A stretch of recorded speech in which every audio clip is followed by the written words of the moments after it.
నారా లోకేష్ ముఖ్యమంత్రిగా ఛార్జ్ ఈ టర్మ్‌లోనే తీసుకోవడం అన్నటువంటిది.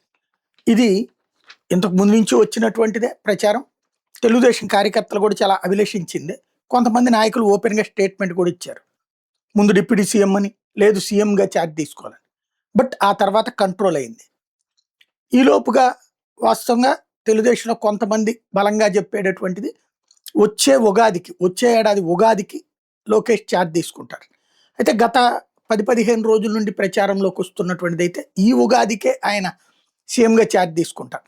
అయితే విశ్వసనీయంగా అందుతున్న సమాచారం, ధృవీకరణ కానటువంటి విశ్వసనీయ సమాచారం. ఎందుకంటే కన్సర్న్ పర్సన్ ధృవీకరించే పరిస్థితి లేదు కాబట్టి, బట్ వాళ్ళకి సన్నిహితంగా ఉండేటటువంటి వాళ్ళ ద్వారా అందుతున్నటువంటి లెక్క అయితే అసలు ఆ ప్రస్తావనే లేదు. లోకేష్ తన సన్నిహితులు అడుగుతున్నారు, తన దగ్గర ఉన్నటువంటి స్టాఫ్ కానీ వాళ్ళు ఎప్పుడవుతారన్న మీరు అని చెప్పేసి. అసలు ఆ ఆలోచనే పక్కన పెట్టండి, ముందు మనం నేర్చుకుంటున్నాం అన్నట్టు. చంద్రబాబు గారు ప్రస్తుతం లోకేష్, పవన్ కళ్యాణ్లకి నిరంతరం ట్రైన్ చేస్తున్నారు. అధికారులు ఎలా ఉంటారు, అధికారుల ప్రవర్తన ఎలా ఉంటుంది, పనులు ఎలా చేయాలి, వాళ్ళు ఎలా చేయించుకుంటారు, ఆ సందర్భంలో రాజకీయంగా ప్రత్యర్థుల నుంచి ఎటొస్తుంది, దానికి ఎలాగ మనం మూవ్ కావాలి,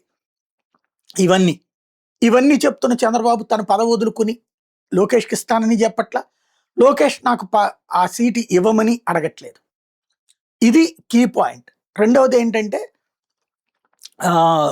ఒక స్ట్రాంగుగా సీటు ఏనాటికైనా నీదే, కాకపోతే కార్యకర్తలు అందరినీ కలుపుకెళ్ళాలి, నాయకులందరినీ కలుపుకెళ్ళాలి, అలాగే మేధావుల్ని కలుపుకెళ్ళాలా, సొసైటీలో ఉన్నటువంటి అందరినీ కలుపుకెళ్ళాలి. అప్పుడు ఎలాంటి ఇబ్బంది లేని పరిస్థితి వస్తుంది.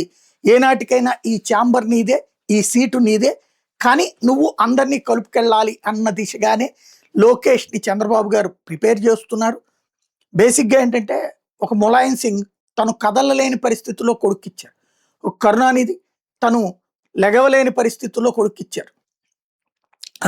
లాలూ ప్రసాద్ యాదవ్ జైలుకు వెళ్ళి బయటికి రాలేని పరిస్థితుల్లో కొడుకు దగ్గర, కాకపోతే అతనికి సీఎం కాలేకపోయాడు అనుకోండి.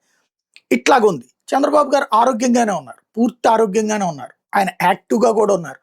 పవర్ తీసుకొచ్చినటువంటి శక్తి మరింత ఆయన్ని పెంచింది.